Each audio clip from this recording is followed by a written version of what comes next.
Sudah beberapa bulan berlalu, putusan cerai Raisa belum juga turun.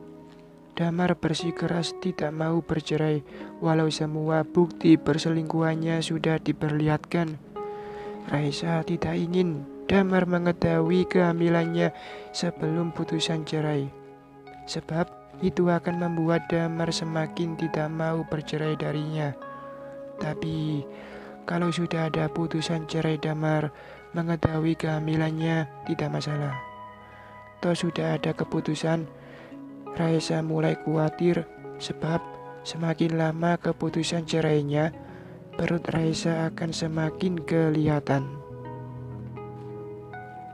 Unik memang, ada orang yang buru-buru pingin nikah karena sudah hamil duluan dan harus cepat menikah sebelum perutnya kelihatan. Raisa malah buru-buru pingin cerai sebelum hamilnya diketahui suaminya.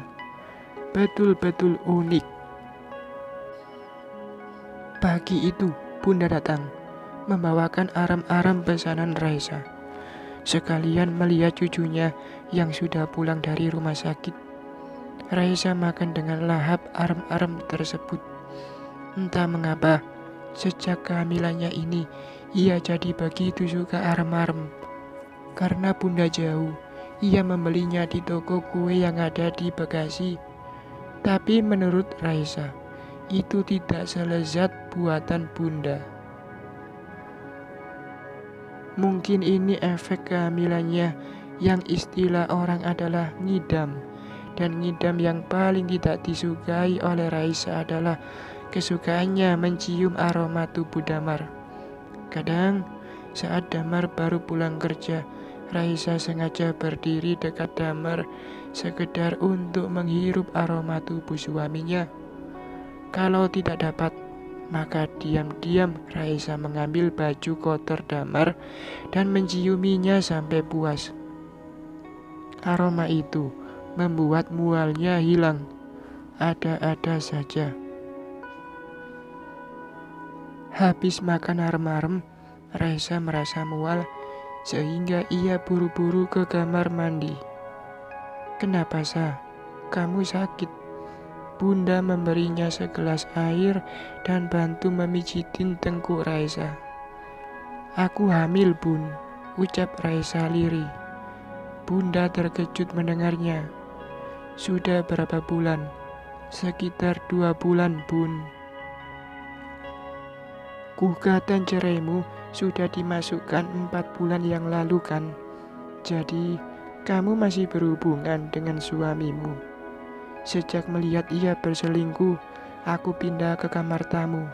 Nggak pernah lagi tidur di kamar kami. Tapi kamu bisa hamil? Bunda bertanya dengan heran. Terpaksa, Raisa menceritakan pada ibunya apa yang dilakukan Damar padanya malam itu, sehingga janin itu ada di rahimnya sekarang. Laki-laki tak berakhlak, main paksa seenaknya. Terus, apa rencanamu selanjutnya? Aku pasti akan menjaga kehamilan ini. Bagaimanapun, dia adalah darah dagingku. Tentang perceraianmu, tetap lanjut, Bun. Malah aku berusaha agar Damar tidak mengetahui kehamilan ini sampai sidang putusan cerai. Takutnya, kehamilan ini menjadi alasan penolakannya menceraikan aku. Sekarang saja ia masih mengulur waktu dan meminta aku membatalkan gugatanku. Entah apa lagi yang diinginkannya dariku. Padahal setiap hari ia bersama Ayuna di kantor dan pulangnya selalu mampir entah ke hotel mana. Apa tak sebaiknya ia tahu kehamilanmu sebelum ada putusan cerai, agar ia tidak menuduh anakmu ini bukan anaknya. Coba saja berani menuduh seperti itu, akan dia rasakan akibatnya. Lagi pula, dia menerima atau mencurigai asal bayi ini, aku tak peduli. Toh, aku tidak akan pernah memberikannya pada dia. Aku akan merawat sendiri anak-anakku. Tapi takdir berkata lain. Betapapun Raisa menyembunyikan kehamilannya pada Damar, hari itu Damar mengetahuinya. Siang itu Raisa pulang kontrol dari rumah sakit. Ia melakukan USG untuk mengetahui kondisi janinnya. Karena hari masih siang dan Damar ada di kantor, Raisa menaruh begitu saja foto hasil USG-nya di meja ruang makan. Ternyata Damar pulang cepat sore itu. Raisa yang asik membuat desain baju di sanggarnya lupa menyimpan foto tersebut, sehingga Damar yang baru pulang kerja melihat dan membacanya. Seketika hati Damar bersorak. Ia akan punya anak lagi dari Raisa. Saka akan punya adik. Tapi yang lebih penting, dengan hamilnya Raisa, Damar bisa mengajukan alasan itu ke pengadilan untuk membatalkan gugatan Raisa, bahwa hubungan ia dan istrinya baik-baik saja. Buktinya, sekarang istrinya hamil dan Damar tidak mau menceraikan istrinya yang sedang mengandung anaknya. Bergegas ia menyusul Raisa ke sanggar di sebelah. Tanpa babi bu, digendongnya tubuh Raisa yang tengah berdiri dekat meja kerjanya. Sehingga Raisa terpekik karena kaget. Refleks tangannya merangkul leher Damar agar dirinya tidak terjatuh. Senangnya Damar. Terima kasih Esa. Terima kasih sayang. Kamu sedang mengandung anak kita kan? Kenapa aku nggak diberitahu? Damar menghujani wajah istrinya dengan ciuman. Hanum dan Lila yang melihat kejadian itu hanya bisa terdiam. Mereka tahu permasalahan Raisa dan Damar. Mereka juga tahu bahwa Raisa tengah hamil dan semua itu dirahasiakan dari Damar. Tapi kok sekarang Damar tahu bahwa Raisa hamil? Raisa memberontak minta diturunkan. Apa-apaan sih? Main gendong saja. Malu-maluin. Sentak Raisa. Damar menaruh tubuh istrinya di sofa yang ada di ruang itu. Ia ingat ketika Raisa dinyatakan hamil Saka dulu. Damar sama girangnya dengan saat ini. Ia merasa betul-betul sempurna sebagai seorang laki-laki. Rumah tangganya akan kedatangan anggota baru, buah cintanya dengan Raisa. Tapi girangnya Damar saat ini bercampur dengan harapan agar Raisa membatalkan tuntutan cerainya. Ia ingin tetap bersama istrinya itu, ingin bersama-sama membesarkan anak-anak mereka dalam sebuah rumah tangga yang utuh. Sejenak Ayuna terlupakan. Raisa berdiri hendak masuk meninggalkan Damar, tapi Damar meraih tangannya. Sah, benarkan kamu sedang hamil anak kita? Damar menatapnya lekat-lekat. Raisa hanya mendengus malas. Sah, aku bahagia sekali. Semoga anak kita yang kedua ini perempuan ya. Rumah tangga kita semakin lengkap dengan sepasang anak-anak buah hati kita. Aku bahagia sekali, Sah. Kalau kamu butuh apa-apa selama masa ngidammu, bilang aku ya. Dulu waktu hamil Saka, kamu mintanya aneh-aneh, tapi aku senang memenuhinya. Begitu juga sekarang, apapun yang kamu inginkan, aku akan siap setiap saat. Dan kalau kamu mau kontrol ke dokter, aku akan mengantarmu seperti saat kamu hamil Saka dulu. Damar meraih jemari Raisa dan menciumnya sepenuh hatinya. Yang kuinginkan hanya satu, yaitu bercerai darimu, batin Raisa.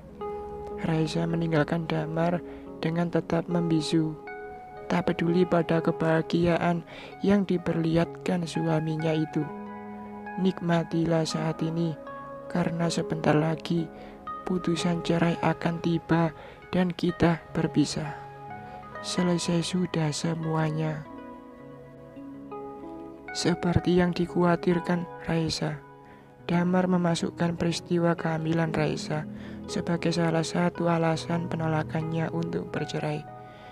Ia tetap ingin mempertahankan rumah tangganya, ingin bertanggung jawab lahir batin terhadap istri dan anak-anaknya. Ia tidak ingin anaknya hidup dalam rumah tangga yang pincang tanpa ibu atau tanpa ayah. Selama kedua orang tuanya masih hidup, maka anak-anak mereka harus dalam asuhan kedua orang tuanya.